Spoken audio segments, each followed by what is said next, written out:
Good morning. Good morning. Welcome, all of you. I'm Charles Bierbaum. I'm the Dean of the College of Information and Communications, and my solitary job is to say welcome. I'm done, but I'm a journalist by training, so I'm going to borrow a few more words, if I might. It's a delight, especially to have all of you here today, and I think, if I'm correct, this is the first time that we have had undergraduate, master's, and doctoral candidates all together at this event. So welcome to our soon-to-be undergraduate and graduates, and to our tomorrow, our three doctoral candidates will be hooded, and all of you who are celebrating it today. Let me also make a couple of notes. I want to thank Dr. Sam Hastings, as this is her last event of this ilk as director. David Lankus will be joining us this summer as the new director. I thank Pat Fian, who is retiring. That's not a description of her personality. She's anything but retiring. But it's been good to have her work with us for so long. I want to thank Dr. Kendra Albright, who is part of our faculty and who will be moving on to become the director at Kent in Ohio. Dr. Michelle Martin is not with us, but she has accepted a position as a chair at the University of Washington, and it's very, I think, good recognition of our program when people leave to go on to bigger and more prestigious things as directors and chairs in other programs. And I want to thank all of our faculty and our staff who put this together, and especially to you, parents, friends, who have come to join us here today. We turned the weather on for you. It's a nice day out there. I wanted to reflect just a moment, though, before we move on with the rest of the program. I just came back from 12 days in the Baltic states, in Latvia, Lithuania, and Estonia, which, if you recall your geography and your history, these are small countries that were once part of the Soviet Union until 1991, when they gained their independence. We were conducting journalism workshops in the three countries under a grant from the US government to help them establish their skills in investigative journalism. And the workshop in Tallinn, in Estonia, earlier this week, was in the Estonian State Library, a rather impressive building of recent construction. But what struck me especially as we were in the library was the history of libraries in Estonia as it was depicted in an exhibit there, noting that there's a long history, a long tradition. You understand the European tradition of libraries and the value that is placed on books, and how that was suppressed, one, by the Nazis, two, by the Soviet authorities, and how the books were kind of squirreled away and hidden and kept away from the people, but not destroyed, at least not all entirely. And so when the new library was constructed, and it was actually started under construction during the Soviet period in the mid-'80s, and then it stalled and didn't get very far, which was to the advantage of the Estonians, because come 1991, they were able to build the library that they wanted to build, and to bring all of those documents and books and publications out of the vaults and the lockers and the basements and the places where they had been hidden from the people. And so it was, for me, a good recollection of what we value in terms of our First Amendment rights for free speech and free press and all the other things associated with that, and how much we value libraries, and how much we value access to information, which is certainly what all of you graduates are pursuing, to make sure that we maintain that. And in another week, I'm going to Havana with President Pastides for meetings at the University of Havana, again with the Department of Information Science and the Journalism Department, as Cuba slowly, but I think steadily, makes progress towards a different kind of place than it has been. And for me, both of these trips are reminders of times past and future potential. And we're here to celebrate your future potential. And it may be here in a small library, or it may be off in Estonia or Cuba or someplace around the world, spreading what we believe to be an essential human right and value. So congratulations to you. Take the word wherever you go, and take the word of USC and SLIS, and do a little recruiting for us while you're out there too. But above all, congratulations. Now let me introduce Dr. Pat Feehan.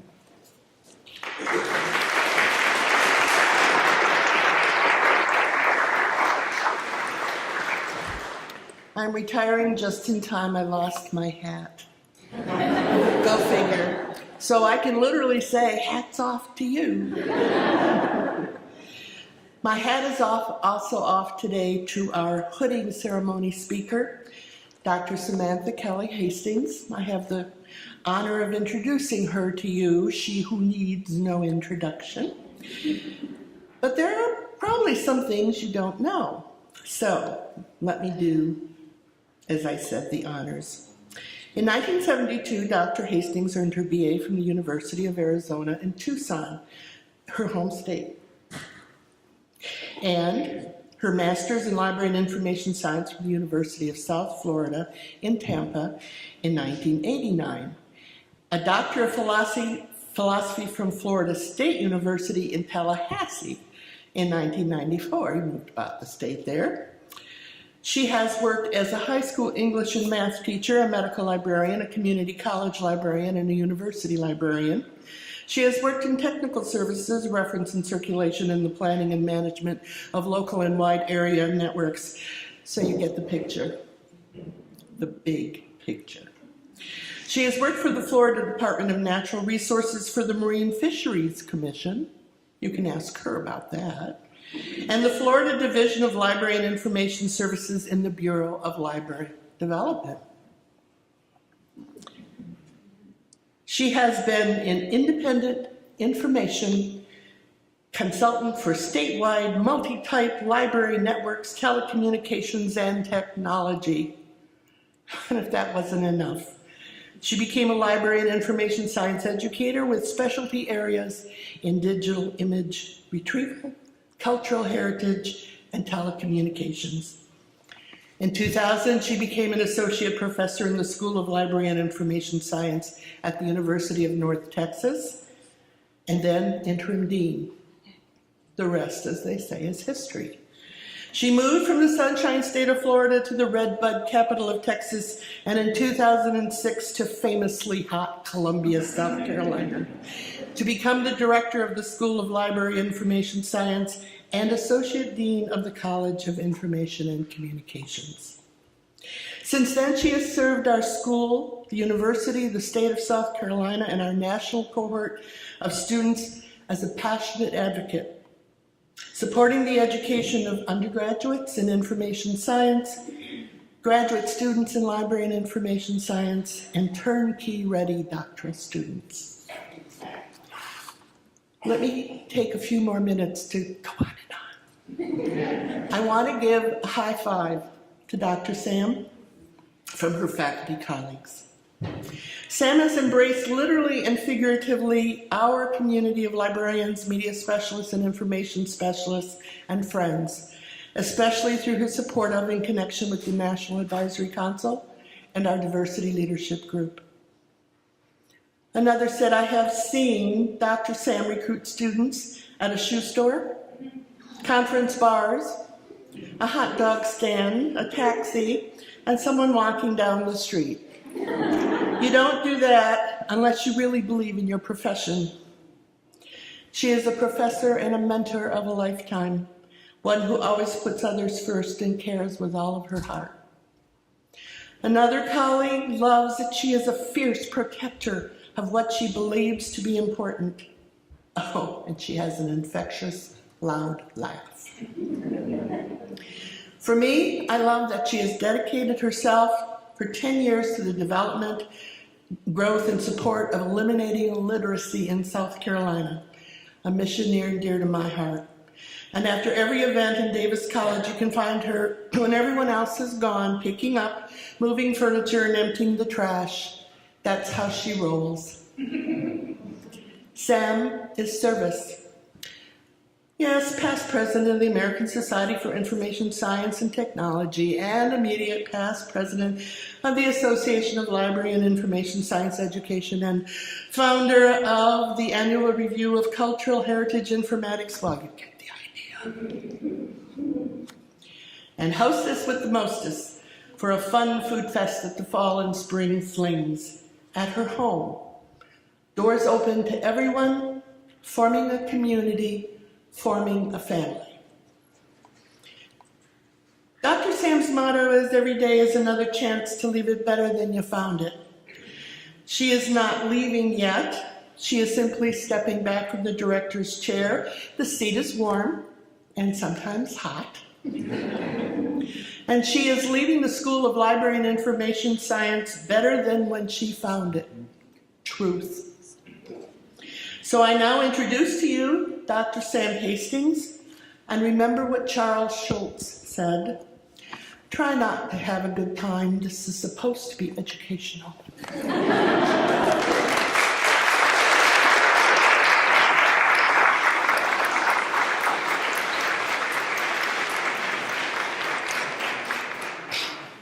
She made it all up.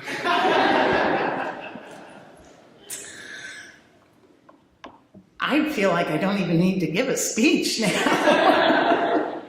But I did write one, and I did practice it. I read it to my dog this morning, and she didn't fall back asleep. So bear with me. It's about 12 minutes long, and it's the 5 things I think make life worth living. Thank you to everyone, by the way, and congratulations. So you become elite members now of a population of graduate degree holders, 12% in the United States. That's a very small number. You are entering the bachelor's and PhDs are a different percentage, but because we have mainly master's students here, that 12% is elite, and I expect you to do great things. You have been exceptional students. The faculty and the staff wanted me to remind you that you have been one of the best classes ever. You even won the American Library Association Student Chapter of the Year this year, 2nd time in a row.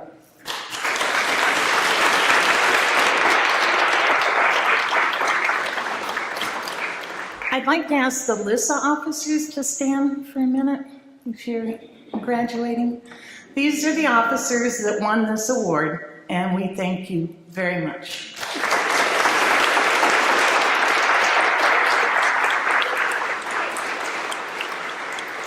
We all know that it takes a family and friends to see you through graduate school, so please, let's everyone stand, all of the graduates, turn around, and thank the people that brought you to the dance.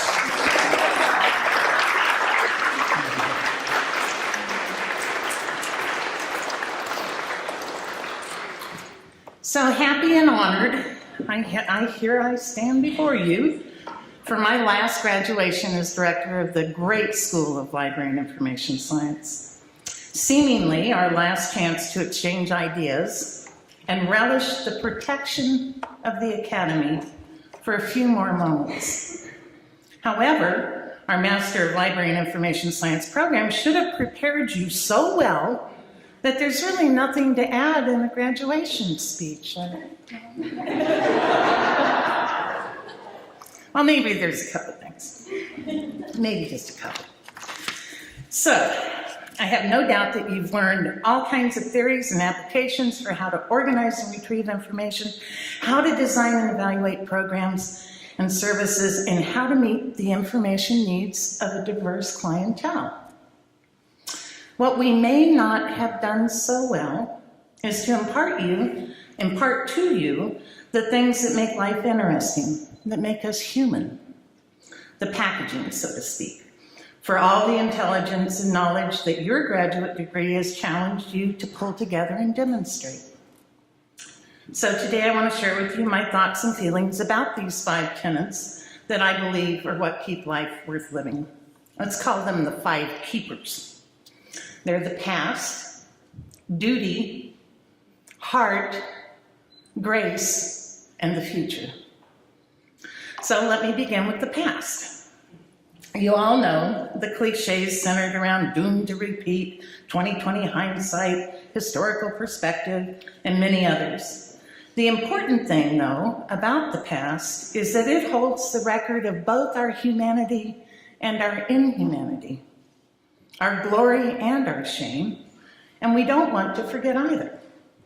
Our collective evidence of success and survival represent flying paperclips, our human spirit. The archives, the artifacts, the cultural record of our humanness are the most important legacy we have. It is up to us to make sure that our cultural heritage survives. Just remember that we won't survive long without truth, beauty, and justice. We cannot afford not to protect the past, including our record of evil and horror, our inhumanity. Now, this brings me to this perceptive duty. Although I believe in perpetual adolescence with all my heart, I know that there are 2 things that define maturity, absolutely. And the first is when you quit blaming your parents for anything. And the second is when you accept that you have a duty, a moral obligation, a mission to protect something or someone to leave the world better than you found it. I want to think that one of our most important professional codes is to protect the past, that we all have a call to duty as library and information professionals. You don't have to be an archivist, conservator, or preservation specialist. You just need to advocate for them and the role they play in keeping our past safe. Things that have meaning are not subject to fad. They have longevity of reason. So that brings me to the discussion about the heart. The human heart has no boundaries, we know that. Even the grimmest of artifacts elicits a feeling of compassion when we view it. As we work to preserve the past, we need to weave our human perspective into that process. What stories do we tell? What perfect moment of awareness do we spotlight? It is our heart that guides us and helps us make sense of the patterns of the past. It is our heart that responds when holding a book or an object that was also held by Thomas Jefferson. Or how we add the elements of compassion and emotion to the cold and detached objects of our history. That's what makes us great librarians. It is the human heart that knows we are nothing without a moral compass. A moral compass that includes a sense of grace, of kindness. I had a wonderful grandmother, and much of what I'm telling you today was shared with me from her. And her favorite saying was, "Don't judge until you walk a mile in their moccasins." And I've held that close to me. Her stories of strife and incredible kindnesses have influenced me over and over.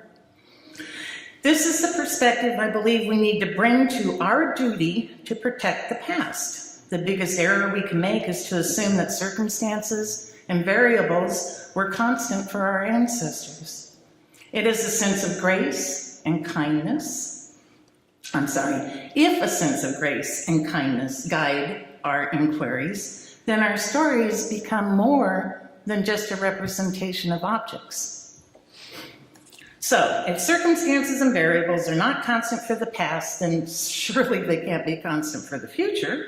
Notice I haven't debated the prevalence of ebooks or digital archives and have made no mention of whether or not libraries will survive.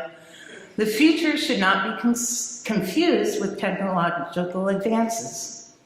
Yet those of you who know me well understand I have to have the latest digital everything. But I do know that our gadgets are not predictors of the quality of our future. And I think that's something all of you have learned in this program. So far we've talked about past, duty, heart, and grace. I suggest they are exactly the qualities we need to face the future. In some ways, if you understand the past, you can predict the future. And I don't mean in specifics, rather in broad concepts of how and when the pendulum swings. With the respect for the past, a sense of duty, heartfelt compassion, and grace, I believe we can do anything. In closing, let me remind you that you'll always be a part of us. Every professor you've learned from takes great pride in seeing you graduate. Every staff member that's helped you through the graduate school dance takes great pride. We all want to see you all succeed.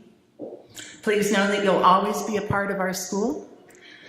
As an alumnus of Carolina, you can wear your degree with pride. You can be cocky. It's okay.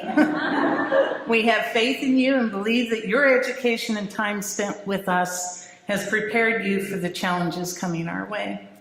You are smart, you are passionate, and compassionate. A perfect combination for making sure people get the information they need to be successful. For the last 10 years, I've been talking about stars and telling the world that we raise stars in Carolina. And by the sparkle in your eyes today, I can tell that that is true. Thank you.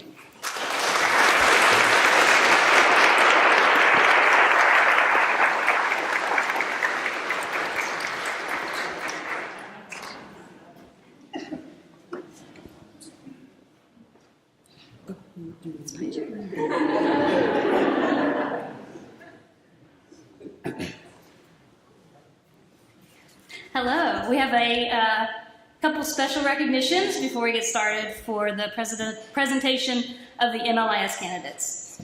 And today we're excited to present our two undergraduate students who are graduating this semester with their Bachelor of Science in Information Science. So if Roderick and Ashley can come up. Roderick is going to pursue his military career upon graduation and then hopes to go into cybersecurity, which sounds very impressive. I'm very excited about that. And Ashley Griffith, just yesterday I submitted the paperwork. She has been admitted to the MLIS program here.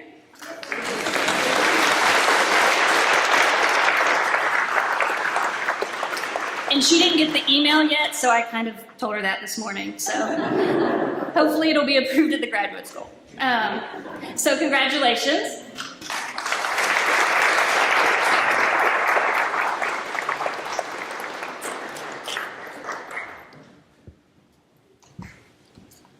All right, and now we have our three doctoral candidates, and they can come up as I start to talk about them. So first is Dr. Leah Ding.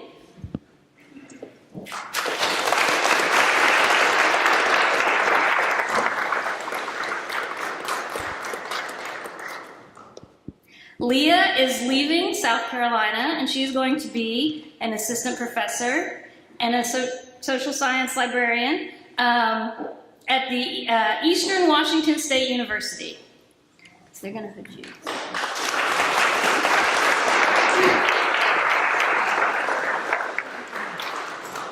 But for today, we're going to practice.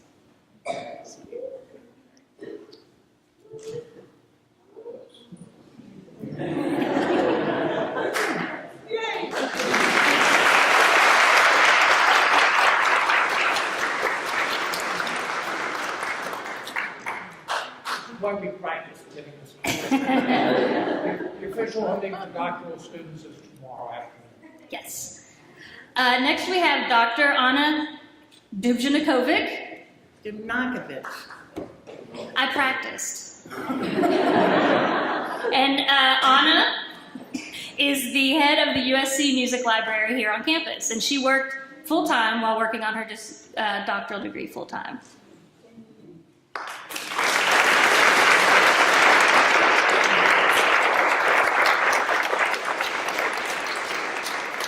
And last, but certainly not least, is Dr. Yao Zhang.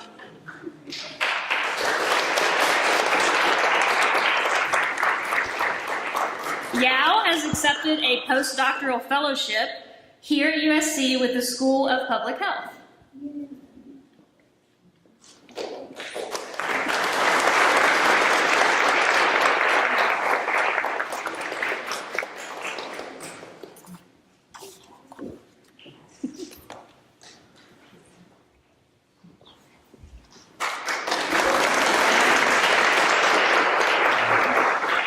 And now Dr. Feehan will come back up to present the MLIS candidates.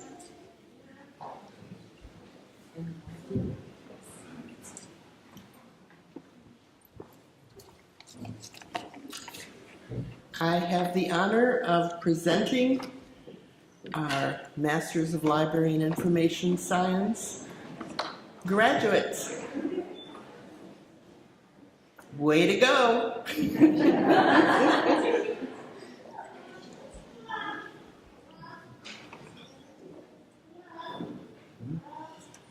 She gets there and turns right around. Rachel Atchison.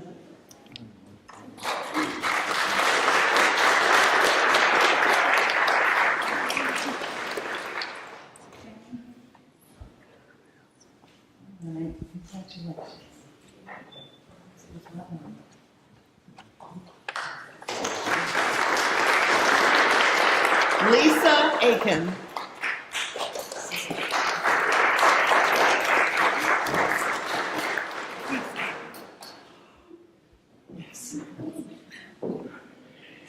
Our acting state library director. Lydia Anthony.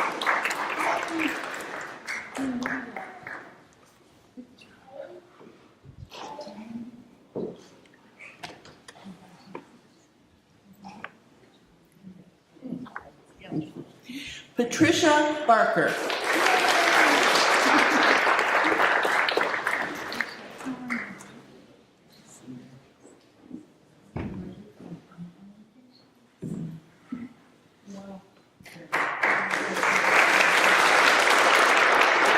Amanda Bullington. Yay!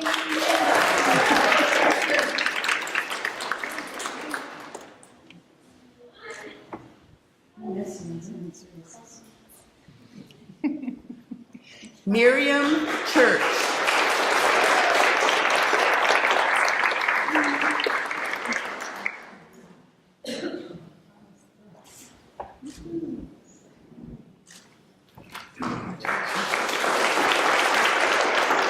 Megan Coker.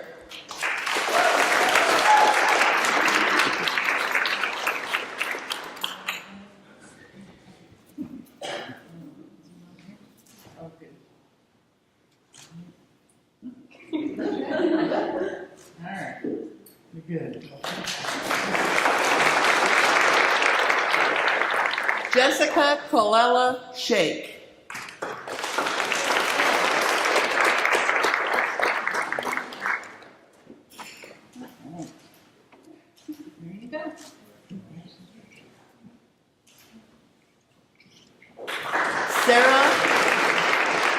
Sarah Funk.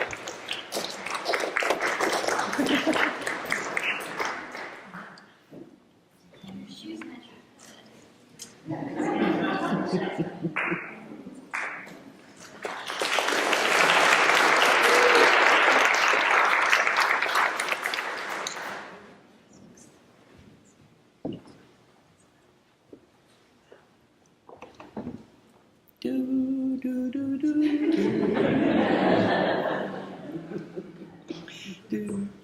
We've got great food waiting for you in the house, Dippers. Hang on. Fun's coming. Fun's coming. Sydney Gordon.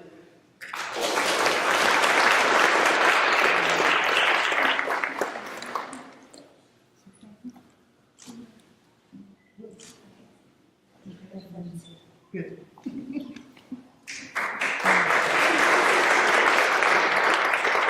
Chantal Gunn.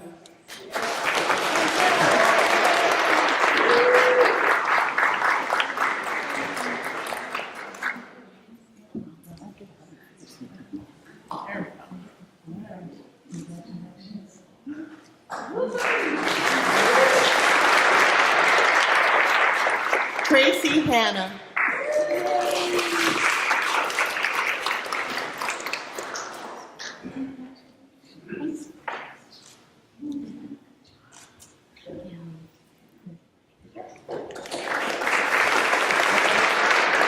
Seneca Jackson.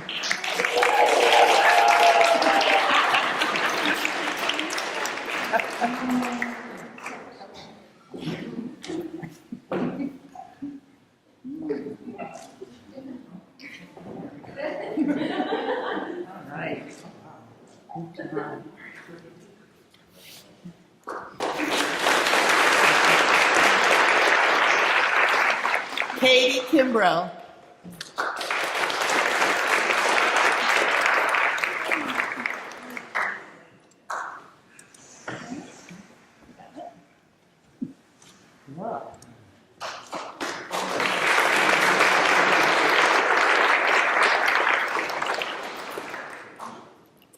Jennifer Leary.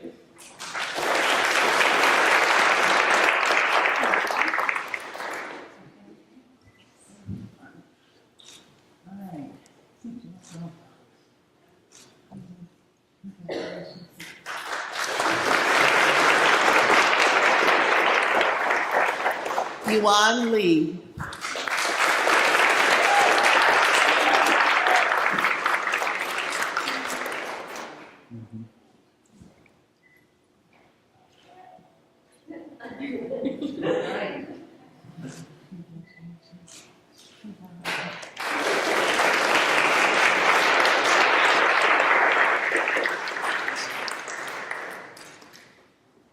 Alice McMahon.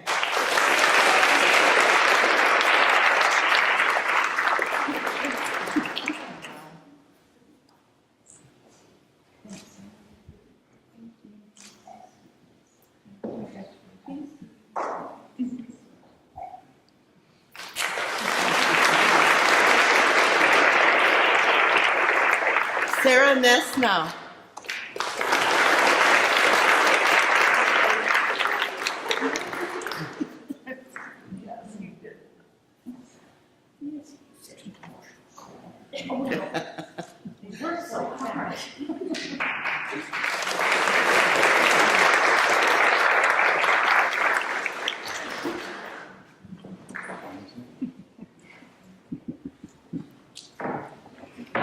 At 3 o'clock today is the big university celebration at the Colonial Life Arena.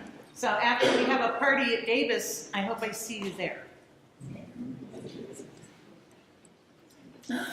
Erin Patterson.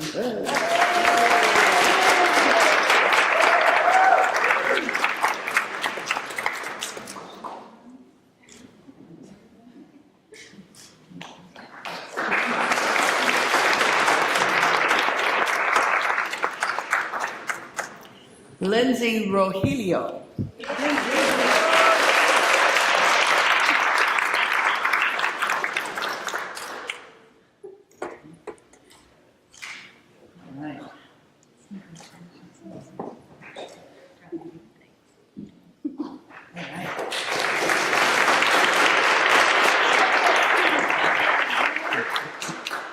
Elena Sanders.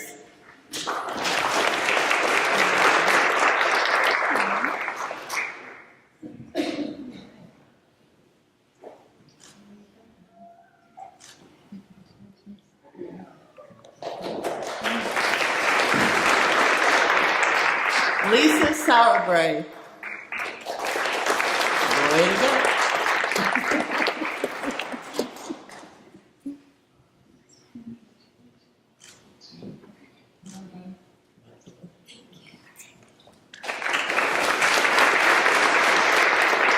Wendy Savoca. Love your hat. Isn't that the greatest hat? What does it say on the top, Mindy? I sure did.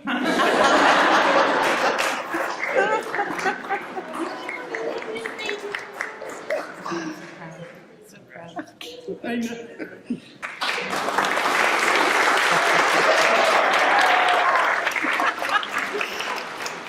Meg Strupp.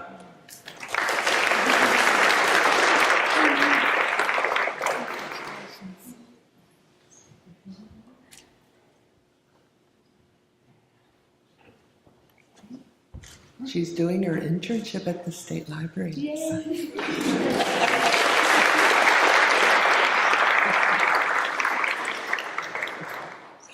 Penny Twitty.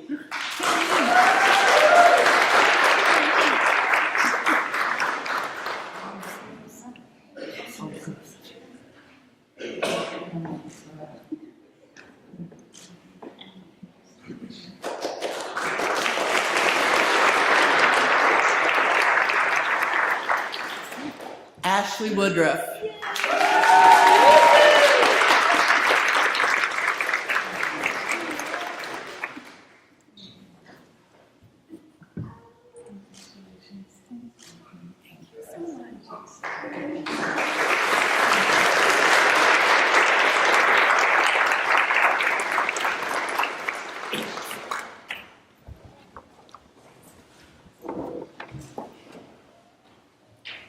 Thank you, Dr. Feehan, for a lovely job today and in the past. And one more round of applause for the graduates.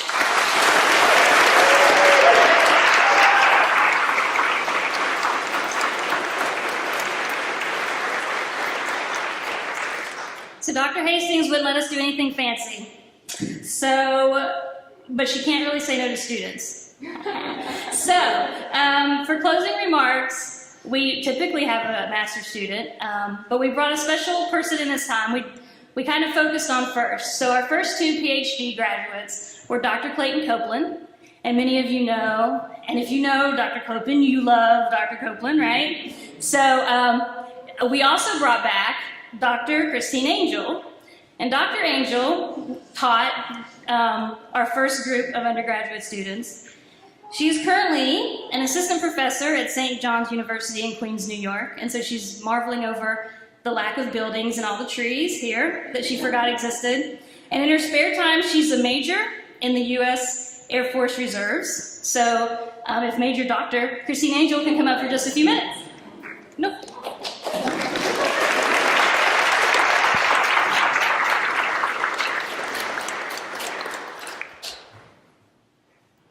Thank you for having me here today.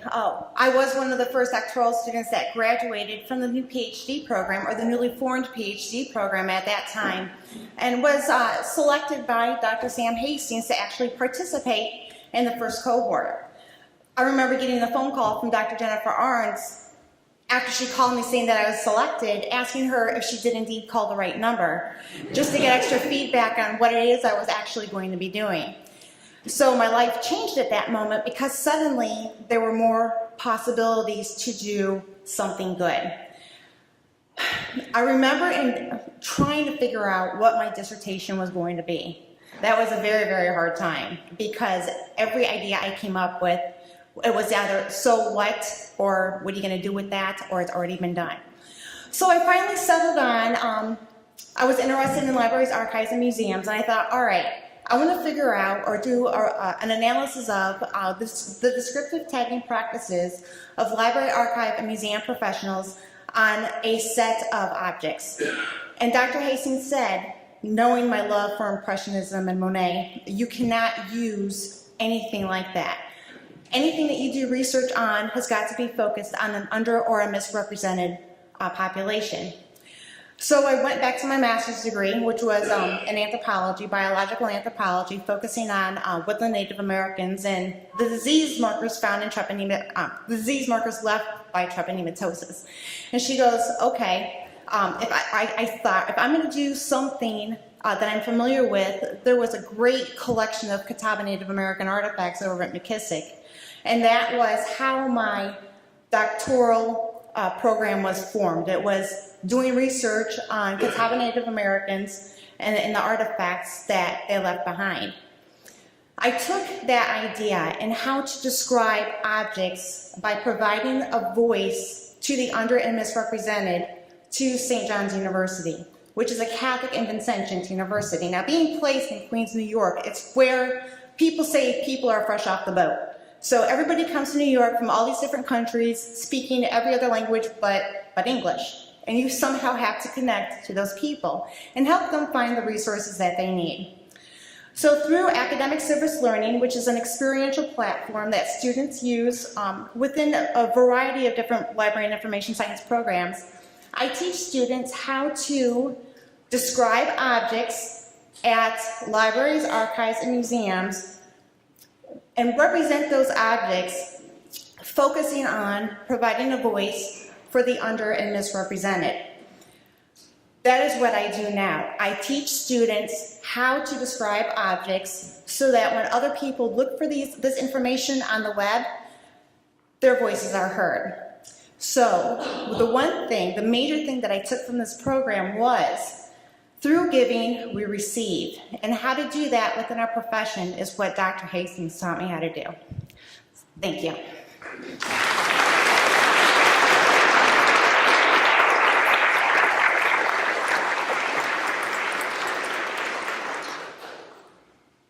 Okay, usually I have long conversations with lots of people to figure out who the speaker should be, the student speaker should be. But it was easy because Meg Coker was not only graduating from our MLIS program this semester, but she was our very, very, very first BSIS student. So she came, I think she was student one, number one, perhaps by herself for a semester, and stuck with it. She went on and got a master's in history of museums, and then came back to get her MLIS with us. So please welcome Meg Coker.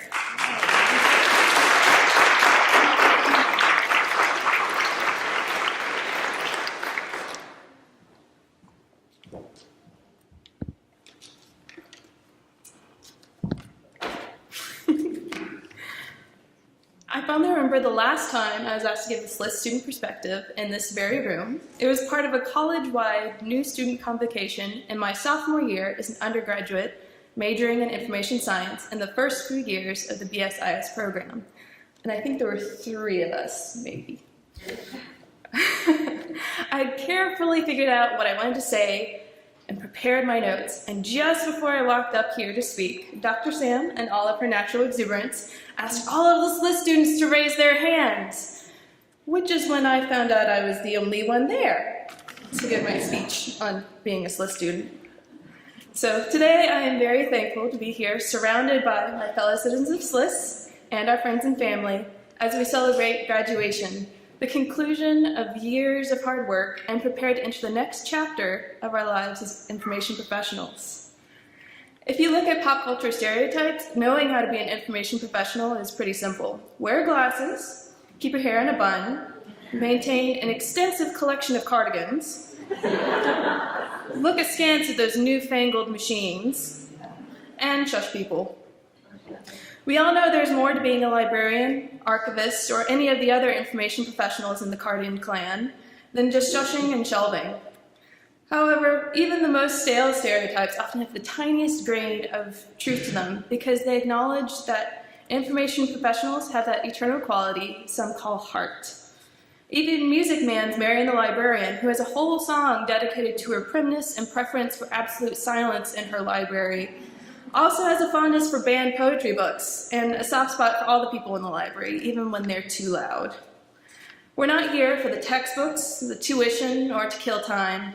We're here because we love learning and we love learners. In our School of Library and Information Science, we're taught lessons not only for the mind, but also for the heart. I would encourage and challenge you, new graduates, to never forget that passion. To always continue to learn and grow while you help others do the same. To remember your greater purpose when you do all of the little things. To step outside of your comfort zone, to meet someone where they are and help them get to where they need to go. To not get irked when the ignorant doubt your knowledge or know-how. To accept new challenges and systems and media as they come. To keep going on the harder days and keep laughing and never forget that we're all here to support each other. To not roll your eyes every time someone asks if archives and libraries will be made extinct by Google. Or at least to wait until you can do so privately. To not only stay alive, but to keep living, learning, and teaching. I'd like to close by honoring someone known from her heart, who is also finishing her time at USC and celebrating years of hard work at this, her final hooding ceremony. Please join me in thanking Dr. Sam Hastings for her passionate service as the director of SLIS.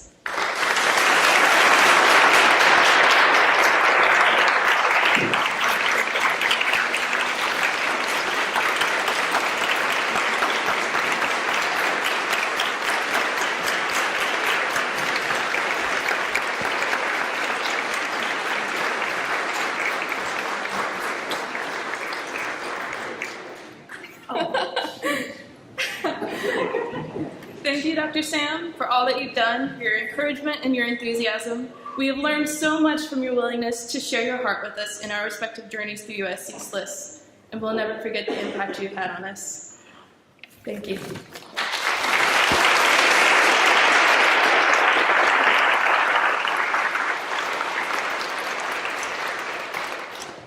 So, I guess when I say that I don't want anything done, all right, let's sing. Please rise for the alma mater. Please rise for the alma mater. The words are on the back of your program, and we're going to sing the first verse. Is that right?